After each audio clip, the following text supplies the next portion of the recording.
Yo guys, welcome back to another video. Today I'm joined by my buddy NLG. Today we're revisiting an old topic that I touched on a long time ago, one of the first videos on my channel, which was a speedrunning comp for intended for Nax, but really just tier 7 for Classic Wrath. Today we're going to collaborate and build out that raid comp again, because honestly, if you take a look at my old video, it is just outdated. I did an arcane mage stack, which I just don't believe in anymore. Plus we have new information. Blizzard has confirmed that there will be buffs in Naxxramas. What those buffs will be, we have no idea. So this video is pure speculation, pure prediction. We are just kind of winging it here and going based off of our own experiences. NLG here, he's a brand new content creator on the scene, good buddy of mine. We've raided together in many guilds over the years, has lots of experience on Wrath, multi-class legend, has played a lot of World of Warcraft, and is one of the highest performing warlock players I've ever played with. NLG, super happy to have you here, man. Why don't you say hi real quick? What's good, everyone? So yeah, RUGS, first off, thanks a lot for having me. It means a lot. And you said one of the top ones? All right, fair enough. I knew you'd get that in there somehow. Well, cool, thanks. Let's jump right into it. I'm just gonna go ahead and share my screen with you. Just a quick glance. This is my old video. Look, that's baby RUGS over here. Old tier 7 speedrunning comp. I think it's solid. I like where my head's at. I did triple demonology. I did huge arcane mage stack, and we 2-healed it. So this is it's something I still think is a cool comp, but let's not I don't want to endorse that anymore. So Yeah. I don't know about the triple demo. I mean, on an unbuffed version of Nax, I could see it, but let's jump into it. I think it'd be good if we started, what do you say we start with tanks first, yeah? Yeah, I think tanks first is fine. One thing so there was a blue post recently where they were talking about buffing Nax health and damage. So I think it would be good if we just established like just a baseline 20 or 30% damage and health increase on all the mobs. So it's a little closer to Warmane scripting, but it's not like, I don't think that they would mega buff it, right? Right. So I think we should just start with like 30 or 40%. Right. As fun. We're not expecting Volterus level, and I don't think it would even get to be as difficult as Warmane, if I'm being completely honest. I think it'll be less than that. Yeah. Okay, yeah, cool. Yeah, I agree. I think that's a good baseline to start with. So for tanks, who do you think we take here? I think, so first off, you would go at least 2 tanks. Patchwork is the only fight that you would want 3. But the first 2, I mean, you have to have your Blood Death Knight, and then you would have to have a prop pally. And then that 3rd tank spot is what is questionable to me. So.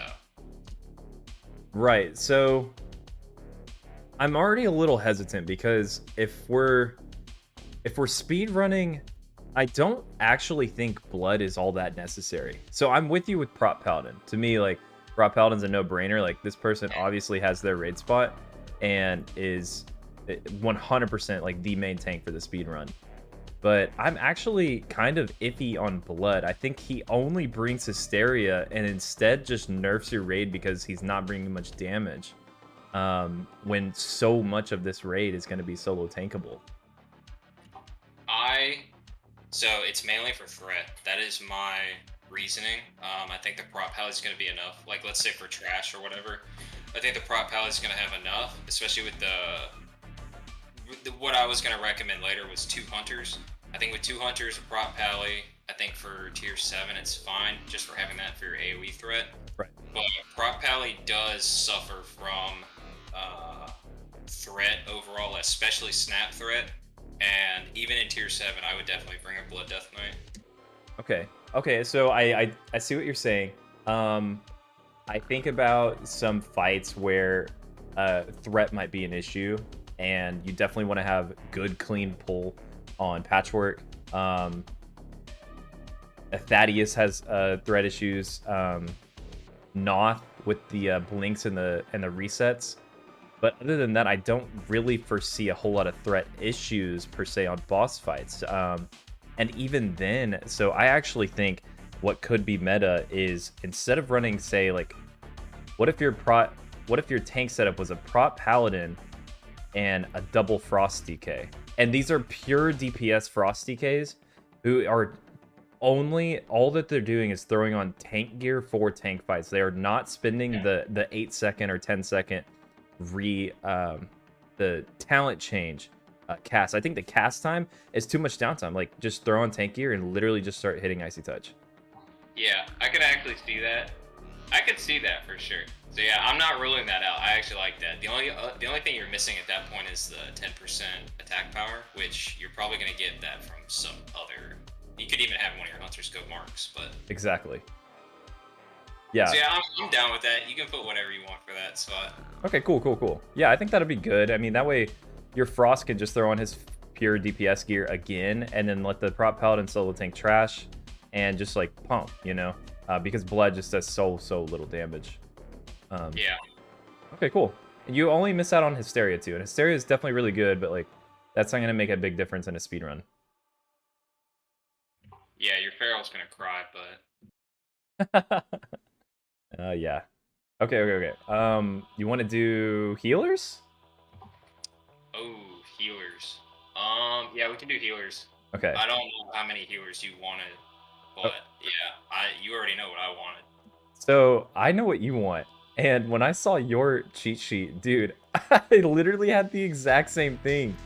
I actually want to run Holy Disc and Resto. Okay. I do. I think my reasoning is Holy Disc, especially in a buffed Nax, like these two I know for certain can solo or two heal everything 100%, just the two of them, especially Patchwork, which is going to be a big, like, that's a healer check on a buffed fight. They run into issues with like raid coverage on potentially Grobulus, but the two of them are doing a lot of the heavy lifting on a fight like Lotheb as well when you need to top up tanks. Like your Holy Paladin's doing all of that for you, and even potentially on, say, like Saffron buffed could be another place that they run into and need some extra assistance, where I think your Resto Druid is there to cover that gap in the healing profile, on top of the fact that they bring Revitalize for your melee. Yeah, the Revitalize thing was kind of what I was thinking too, because I was kind of hesitant on that third healer spot.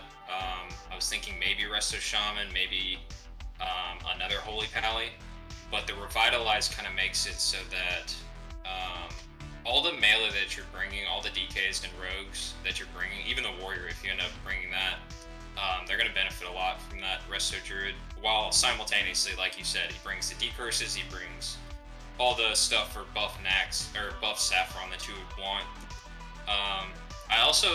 I'm not too sold on the dual spec being too long. I think you could very easily just go Boomy sometime as the Resto Druid.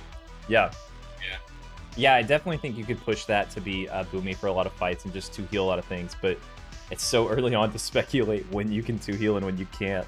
Yeah. I think even, like, I seriously, some of these fights, I swear you're going to solo heal. And I think even, like, a Nova Rack, you would 0 heal. And that's even buffed. Yeah. Like, if you were going for pure, like, let's kill this shit quick, I think that you would go 0 heal on a Nova Rack. And a few other fights, too. I think you're exactly right, for sure. Okay, cool. That one's not very controversial for us. That's we kind of. Yeah. So we actually ended up agreeing on healers, but yeah. Yeah, I think you and I are going to agree on this next portion. I wanted to add in support classes real quick, if you don't mind. Yeah, you have to have the demo lock, and then you have to have the Boomy, the Shadow Priest, I think. Okay, so yes, this is where I wanted to bring it up with you. This was probably the most glaring thing to me, that I would rather just ditch the Shadow Priest completely. I was thinking replenishment, because I don't know if you've looked at like the buff up time of certain stuff like that, but like, for example, we had, I think it was 2 or 3 replenishments in one of my raids, and I didn't even have, I had like 40% uptime. Again, that's private server stuff, but, you know, I mean, and I also know that, you know, most of your melee are not even gonna, they're not gonna get replenishment. Right. But I was thinking at least 2 or 3 spots should be dedicated to someone who brings replenishment. And you could even have a Destro lock do it, but at that point it's like you may as well just bring at least one Shadow Priest. Okay. I'll give you that because that was definitely the one thing that's like bringing Shadow in for me is the replenishment coverage. But other than that, like I don't see it. And even then, we confirmed if you can drink walk in Wrath beta yet? Because I don't know if we have. I have no idea. I know that someone tested the bombs, like the Serenite bombs or whatever, so it's still like on Legion client or whatever. So I would imagine that you can drink water. But the comp that I want, I mean, half your raid's a freaking warlock, so. Yeah. We can come back to Shadow. If we build out this roster and we see that maybe we have a lot of mana replenishment and or not enough, then I'd be interested in potentially debating you again on that one. But I'll let it slide for now. Gotcha. Are there any other support? I think these are like the 3 support really. How do you feel about hunters? I think they'll do great on like a standstill fight, but we're talking speed running. I think you want one misdirect for sure. I agree. So at least one. I think it's okay to run 2. I can't remember exactly. I think I just brought 2 specifically for replenishment. So maybe instead of that second hunter, you could go a second Shadow Priest. But even Shadow Priest is questionable because on certain servers, I've seen Shadow Priest do really, really well, and I've seen Shadow Priest be dog. So yep, there's kind of a question there too. I agree 100%. I almost feel like between this setup of a Shadow survival, you kind of need to drop one. Oh, one of the replenish or one of yeah. Those. Okay. And you would definitely take the Shadow Priest then. He also brings mana in for all your casters. That's fair, but I don't know if that's going to be really big, except for maybe a mage and healers. I think it's even good for warlocks. I'm pretty sure. I know it gives you like 20% mana temporarily. I mean, you can kind of time your house around it and whatnot. Right. I think it's definitely good for your mage. Right. And even the actual ticks themselves are, you know, if you're a savvy warlock, you're going to be trying to sneak some of those in. Right.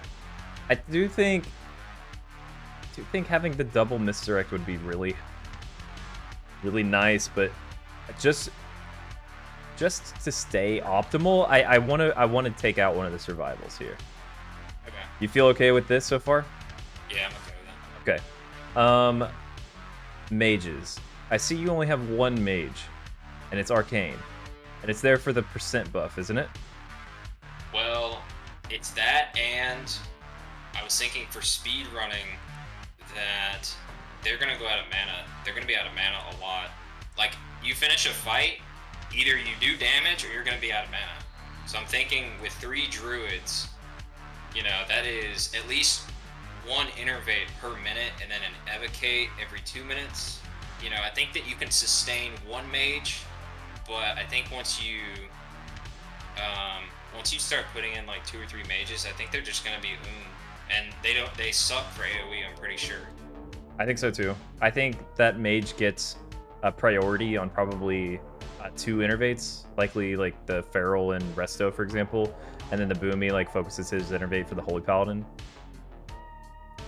I hope the Holy Paladin isn't needed, but you know, he can boss. Sure. But yeah, I think you're right. If he has 2 mana, 2 innervate bots, I think you could sustain 1. Pushing it any further than that would be just too tough with how mobile and how stretched out Naxxramas is as an instance. Plus adding on like buffed HP values, like they're going to be stretched pretty thin. And again, we aren't 100% sure if you can drink walk yet. So I do agree with you here. Nothing too controversial here. I think 1 arcane mage is probably the best. Yeah, he also brings int buff, so that's just going to help everybody. Of course, yes. AI is good. That is true. Who do you give focus magic to in this raid? Okay, so what you should do is every single global, you should put it, or not every single global, but whatever warlock gets tricked, you should give it to that warlock for the pull. And then every other tricks that comes after that, you should be putting your focus magic on a new warlock so that they can snapshot their corruption. That's ridiculous. but I know that people aren't going to do that. So I would say you could probably just put it on the booming. Is it too insane to put it on an enhance? Yes. Okay. That's mega grief. All right. Mega grief. All right. Let's talk affliction locks. I'm pretty much filling up the rest of group 4 and group 5 with them, aren't you? Yeah. Okay, cool. I don't remember the exact number, but yeah. Especially with buff content, like I've been analyzing my own stuff, analyzing a lot of different like rank 1 and realm first parses and stuff on private servers. I think that they have enough bursts at the beginning and then the insane execute. Yeah. Right. I think the reliability and it's just so reliably always meta, always good, always great for single target. Their survivability, their overall damage, they're just incredible. They will not have any issues whatsoever. And once Blizzard confirmed that there'd be buff HP values, first of all, everyone was like, "Oh, boss burst's gonna be too short for execute phase," and you know, sure enough, like I was trying to dispel those that talk before Blizzard announced that there would be buffed HP and damage values, and now that we have buffed HP, like everyone needs to really shut up and get back to your place, because affliction is here and they're here to stay. Yeah, for sure. They also have really good AoE. A lot of people say, "Oh, you have to go demo for trash." That's ridiculous. You wouldn't swap. Like, there's not enough trash in Nax to warrant that. Right. So does good AoE. I do see a lot of people thinking like, "Oh, respecking here, respecking there," and I do genuinely think that like spending the downtime to cast the respec and going afterwards, or losing your cooldowns on that, is super not worth it in a speedrun. Yeah, even I think as affliction you lose your pet, I'm pretty sure. So like that would be so much downtime. Yeah, fuck that. So I do agree with you here with the affliction lock stack. I guess the only thing I could potentially see is maybe the removal of like 1 or 2 of these in exchange for a melee, which we will jump into now. If you want to talk melee, let's get started with DKs. How do you feel about potentially going like this for group 1? Yeah, I could see. So first off, I could see you dropping a lock for a melee. Maybe I don't like. You need that upfront burst. And then the DK group, 2 frost DKs and then 2 unholy. How do I feel about that? I don't know. With all those affliction locks, I'm really not sold on an extra unholy. I'm kind of leaning more towards the rogues, because you're able to just snapshot so much. Like you have so many locks that you have to hit twice in a fight. You do have so many locks. I almost feel like it's an uphill battle that you will never reach the finish line of. There's too many locks to go around, and worrying about tricks to me feels like it feels like an impossible task in a lot of ways. And I've been looking at a lot of logs, not a lot of logs. I mean, there's truthfully almost next to nothing at our disposal with legacy players. But I've been trying to do my homework on how is overall shaping up, and I specifically looked back at overall on the previous Realm First race on FM3, and the top 2 damaging classes for full overall was number 1 was Enhance, and number 2 was Frost DK. Enhance, really? Yeah, it was Enhance. Number 2 was the Frost DK of the raid, and then came like, you know, a wall of purple.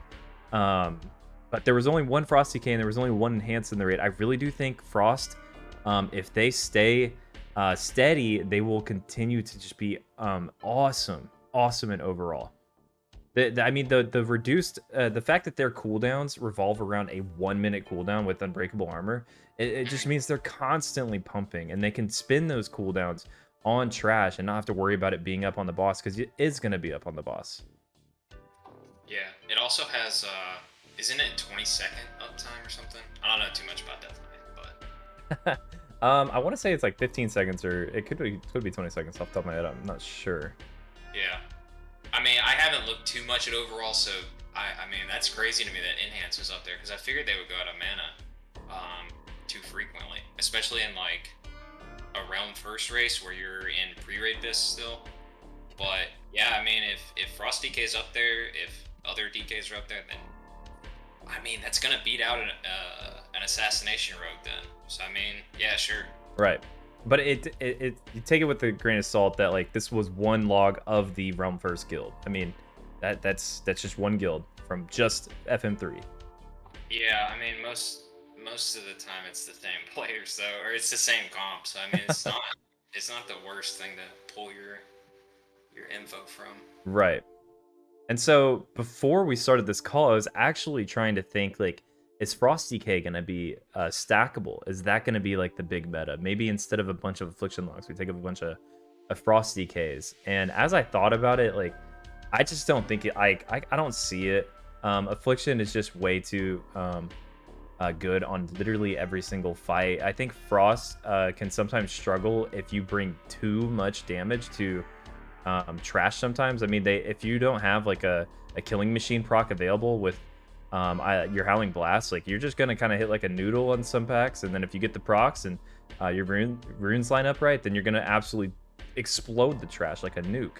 I just think like you can't take too many. I'd rather just have more affliction locks than a Frost. Yeah, I don't. Another thing about Frost that I've noticed is that it, especially with buffed health, it kind of starts suffering on the longer fights. So like a 2-minute fight or something, or 2.5-minute fight, it can start suffering with that. It has like lulls in its damage, and it doesn't have a very strong execute as well. Right. So I think you're right on stacking Affliction over Frost, and I think you're also right about the trash. Like, if you were to bring, like, let's say 10 Frost DKs, you would delete trash, but your boss damage would be really, really slow, I think. Yeah, I think so too. I think their single target is good, but there's a lot of classes that do it better, and you just need to balance your comp accordingly. I guess one thing I would adjust is potentially just bring one Unholy and maybe bring a third Frost, especially since one of these is kind of like a dedicated off tank for 2 tank fights. Yeah, we could do that. They could even go Frost Presence for Crash, too. I think that would help a lot. Absolutely. I mean, oftentimes whenever I'm playing my DK, I'm death gripping shit in and holding aggro and stuff, and you just survive as DK. You're just so tanky. Yeah. Well, great. Okay, cool. I feel good about this. Let's finish off group 2. You want to bring a Feral, yes, for the crit buff, battle res, and everything. I agree 100% as well. I think there's a place for Feral. I don't want to bring more than one for any reason, but I do think that their swipe damage is valid, that their single target is really good. The only thing that sucks is like you feel bad that they don't get a Hysteria in this raid comp, but I think they're still gonna blast and bring their bleed damage and their crit to the raid, which is good. Yeah, I don't know, I'm still kind of, I think you could play some kind of Frost. Like, let's say you went Blood with a Hysteria or something, and then you went in Damage Gear, and then you could still Hysteria the Feral. I don't know. So you're just talking about a straight worm blood DPS spec. But yeah, I think even without Hysteria, that the Feral is still worth bringing, specifically with the 5% crit. And Feral's actually insane. Once you start getting like later next year, like you get Journeys in, and then you get your DMC and stuff. Yeah, they start popping off. They're incredible. I keep trying to tell people, and I'm shocked at how little interest people have in playing Feral and Wrath. Actually, I would thought there would be more, but there's not so much. And plus, they're actually going to be the one bringing the bleed, so that your combat has bleeds up, or is it combat? Is it assassination? Yeah. What was I gonna say? I think a lot of people are scared of Feral because of TBC, and I don't play TBC, but Aren't you guys still using that fucking vanilla helmet or something like that? Yeah, dude, it's amazing. Yeah, I don't know about that. It's great. It's great. I love it. It's a conversation for another time, though. Okay, cool. I like Feral. I want to keep them there for sure. You want to take an enhancement? Because I do as well. This is your AP buff. Yeah, I've been looking into the. As of today, when I've been in the Shaman Discord, nobody in the Shaman Discord has beta that is like posting any information. It's a ghost town.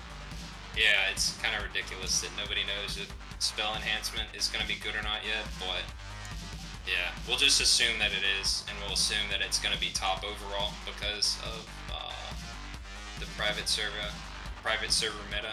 Right. And if for some reason it's not, or if we need to adjust this list for any reason, I would say if you aren't taking enhancement, I'd rather take an elemental, because elemental shaman is very good in Nax typically. Yeah. Okay, cool. Yeah, you got to take enhance here. They are your token shaman, so they are your bloodlust bot, and they're also covering the attack power buff. And spell haste. That's a big one. Oh, and spell haste, of course. Yeah, they are a critical token class here. Yeah, at least one of them. Now, you have double assassination combat rounding out the comp. Yeah. Okay. And that's based off current private server stuff.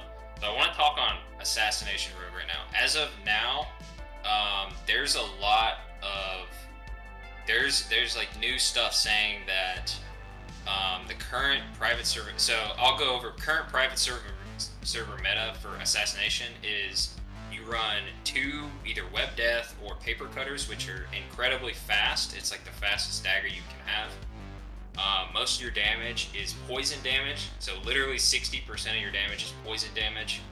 And your entire build is based around spell hit cap, which is like 230 or something like that for assassination. There's something to do with something that they've discovered in beta, that your weapon swing damage actually matters now, and it's so much less about poisons.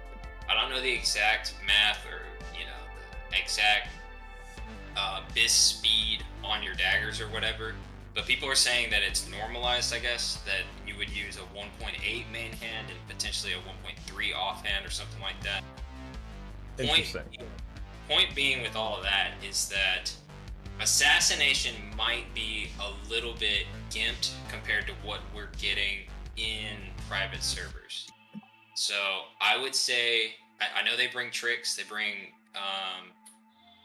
a 10-second tricks if you glyph it, which you should. And you do need enough rogues, I think, to cover all of these warlocks. But if they're really, really garbage, I mean, you could even run a second enhance in that spot, or 2 or 3 enhance if they're actually all this overall damage. Yeah, I think 1 combat is for sure slotted in, no matter what, for the physical damage. It's these 2 slots that we have issues with, and I do kind of think there's a couple ways you could go about it. I think you could straight fill these with frost DKs. You could fill them with frost and enhance. I even think you could fill them with another combat rogue, or even 3 combat rogues. How I would do it is I would do something probably like this, or maybe even unholy. I would definitely avoid rets. We're avoiding ret, we're avoiding arms and fury. I don't have a place for them in this roster at all. I'd even consider potentially just going a survival here. Yeah, I was just thinking that. So I could go a lot of different ways here. I could be convinced a lot of ways, but I can tell you where I'm not going, and that is arms, fury, rets, or even thinking about bringing double assassination. Oh, you don't like the double assassination. Okay. I don't. See, I would rather run triple combat. If we're talking about overall, I think firstly, I think combat is super slept on. I think there's been enough good combat rogue players in our P server scene that have absolutely demolished meters that deserve some respect. even though assassination is incredible single target, combat just does so much more overall. They truthfully do, and they bring just as much value because of their tricks as a assassination would. So I would rather have 3 combat if they are good performing players to provide those tricks for your raid. What do you think? Yeah, combat is definitely good. If I had to guess, and I've had this argument tons of times, if I had to guess, I would say that combat is maybe 5 to 10% behind assassination. And if we're going off of the information that we just got with the weapon swing thing that I was just talking about, Right. combat could literally be maybe better, if not equal to an assassination rogue. One thing, check that 3% crit thing before I keep talking. Sure. Is that it? Okay, so you do need an assassination rogue then. That's So true. so you need at least one. Or you take a ret, which I'd rather take assassination. Yeah, why not taking a ret? Ret doesn't bring anything, if you're wondering why. And they're really, really not good until like tier 9. They're really not good. Your prop heli brings improved might. As far as back to the 3 combat thing, so you need at least 1 assassination, and then I think I'd rather run a second enhance, I think, in that last spot. You think? Okay, so I was thinking either we put enhance there, or I could even be convinced for a second unholy, because I know how good unholy is. Yeah, that could be good too. Yeah, I'd actually rather do second unholy. Okay, yeah, I feel good about that. That includes extra coverage for your Curse of Elements on Trash. Despite one being able to easily do it himself, it just gives more coverage.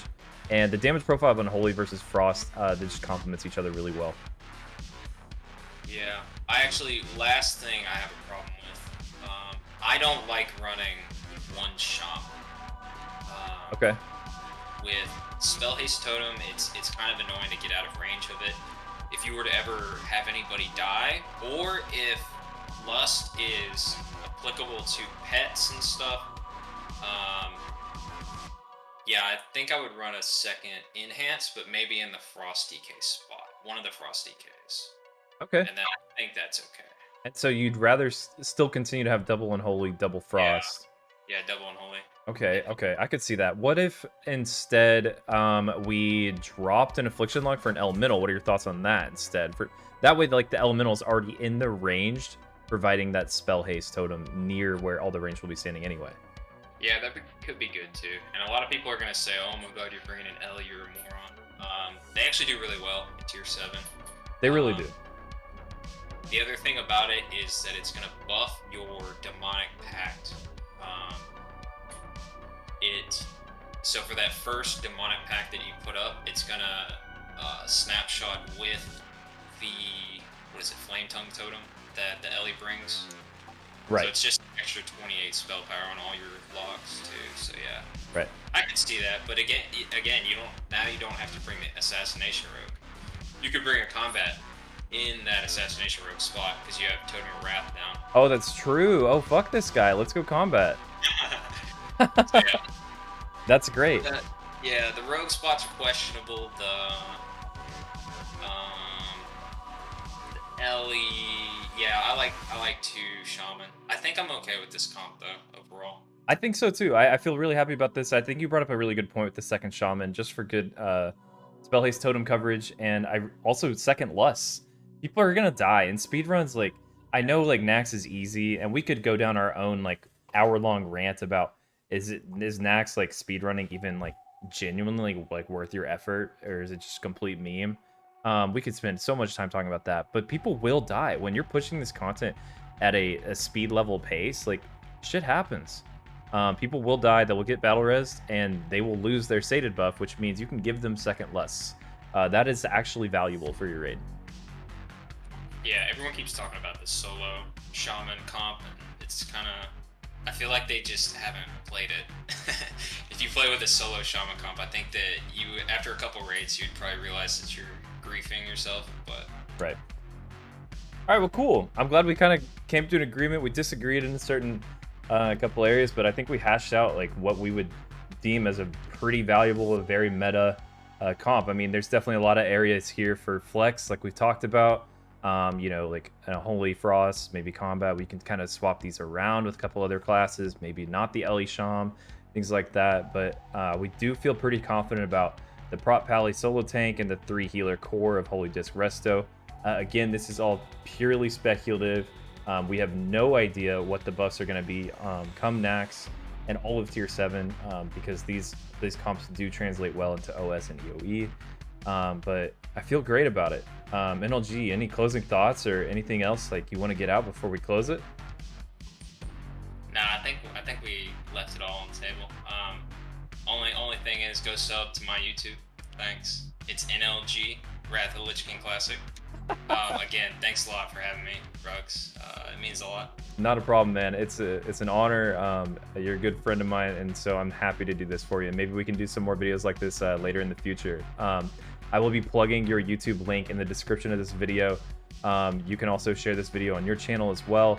And I hope that your channel blows up, man, because you deserve it. Keep pumping those #1 parses, and I'm looking forward to it come Wrath, man.